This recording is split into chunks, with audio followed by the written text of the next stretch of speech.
তো এখানে হচ্ছে 1 ওহম এর সঙ্গে 3 ওহম আর 6 ওহম শ্রেণী সমবায় আছে, আর এটা 3 ভোল্ট ব্যাটারির সঙ্গে যুক্ত করা আছে।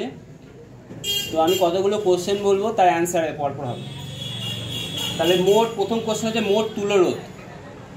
তাহলে মোট তুল্যরোধ একবারে যদি বের করতে বলে, যদি বলা হয় মোট তুল্যরোধ কত, একবারে বের করব। মোট তুল্যরোধ 1 হবে একটা, কারণ এটা তো শ্রেণী সমবায় আছে, আর তার সঙ্গে এই দুটো কি সমবায় আছে।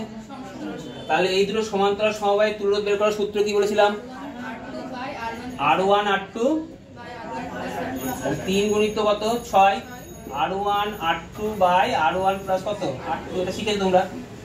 তাহলে 3 গুণিত 6 প্লাস 3 প্লাস কত 6, তাহলে 1 প্লাস 18 বাই 9 কেটে গেলে 2, এত কি ওহম, 3 ওহম। তাহলে মোট তুল্যরোধ বেড়ে গেল 3 ওহম। এবারে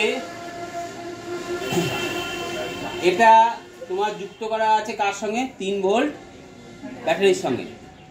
তাহলে আমি এখানে মোট তড়িৎ প্রবাহ মাত্রা পেয়ে যাব।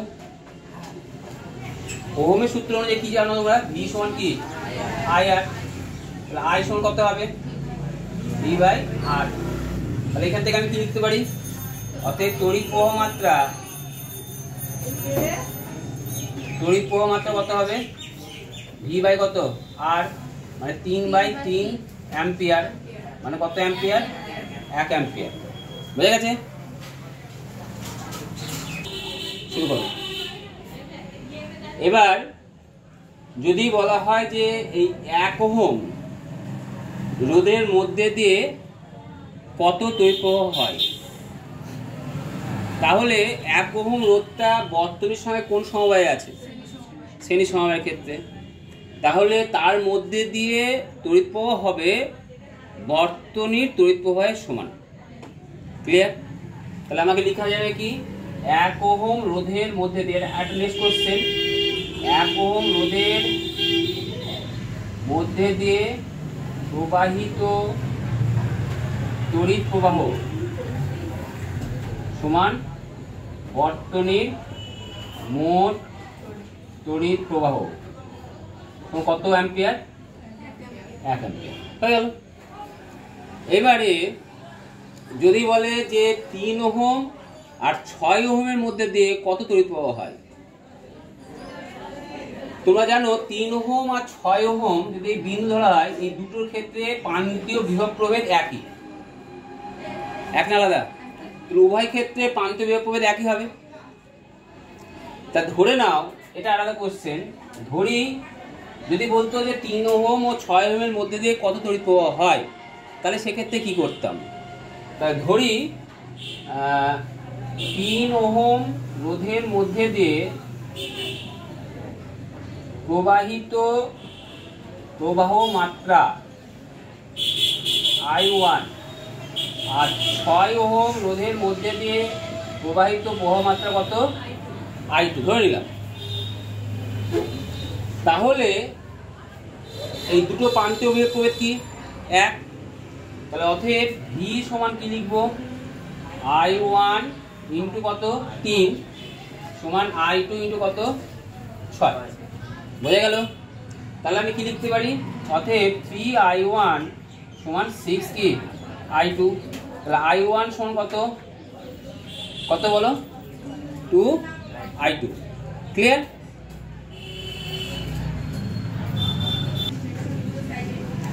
এবার দেখো, তাহলে এইখান দিয়ে কারেন্টটা আর এখানে কারেন্টটা ভাগ হচ্ছে। এখান দিয়ে যে কারেন্টে যাচ্ছে I1 আর এখানে যে কারেন্টে যাচ্ছে I2, আর এখান দিয়ে যে কারেন্টটা গেছিল তা কত, I1 sorry I। Say I এর মান কত ছিল মনে আছে, 1 অ্যাম্পিয়ার। তাহলে অ্যাকচুয়ালি 1 অ্যাম্পিয়ার তড়িৎটা দুটো ভাগে ভাগ হচ্ছে। বুঝা গেল? তাহলে অতএব কি লিখতে পারি, I সমান কি লিখতে পারি বলো, I1 প্লাস কি I2। তাহলে I1 এর জায়গায় আমি কাকে লিখতে পারি, 2I2 প্লাস কত I2 I এর মান কত বলো, এটা 1। তাহলে 3I2 সমান কত, 1, বা I2 সমান কত 1/3, মানে কত হয় 0.33 অ্যাম্পিয়ার কি 0.33, ঠিক আছে।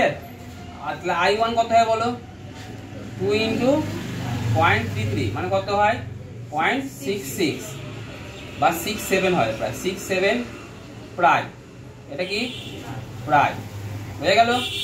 তাহলে 3 ওহম রোধের মধ্যে দিয়ে 3 ওহম রোধের মধ্যে দিয়ে প্রবাহিত প্রবাহ মাত্রা কত বলো, প্রবাহিত প্রবাহ মাত্রা কত বলো, কত অ্যাম্পিয়ার, 0.33 অ্যাম্পিয়ার কি প্রায়। আর 6 ওহম রোধের মধ্যে দিয়ে প্রবাহিত প্রবাহ মাত্রা কত হবে, 0.67 অ্যাম্পিয়ার প্রায়। বুঝতে পারলাম এই দুটো উল্টে গেছে। I1 এর মধ্যে দিয়ে এটা 6.67 হবে আর এটা কত হবে 0.33 অ্যাম্পিয়ার প্রায়। বুঝতে পেরেছো?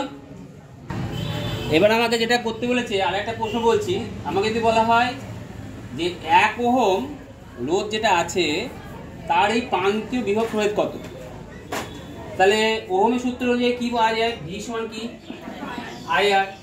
আমি কি বললাম যে 1 ওহম এই যে রোধটা আছে এই দুটোর প্রান্তীয় বিভব প্রভেদ কত, তাহলে এর মধ্যে দিয়ে প্রবাহিত প্রবাহ মাত্রা কত 1 অ্যাম্পিয়ার, এর রোধ কত 1 ওহম, তাহলে V সমান সমান কি জানি, অতএব 1 ওহম রোধের প্রান্তদ্বয়ের বিভব প্রভেদ কত হয় বলো, বিভব প্রভেদ কত হয় বলো, V সমান কত IR, তাহলে I সমান কত 1, আর কত 1 গুণিত 1 বুঝতে পারলাম। এই হচ্ছে অ্যান্সার। এই একই টাইপের একটা অঙ্ক দিচ্ছি, এই অঙ্কটা বাড়িতে করবে নিজে। এখানে 1 ওহমের জায়গায় দিলাম 7.2 ওহম, আর এখানে দিলাম 6 ওহম, এখানে দিলাম 8 ওহম, আর এই ভোল্টের জায়গায় দিলাম 6 ভোল্ট। বাদ বাকি সব একই টাইপের, একইভাবে নিজে নিজে বাড়িতে করবে। বুঝতে পারলে? নিজে করবে একা একা।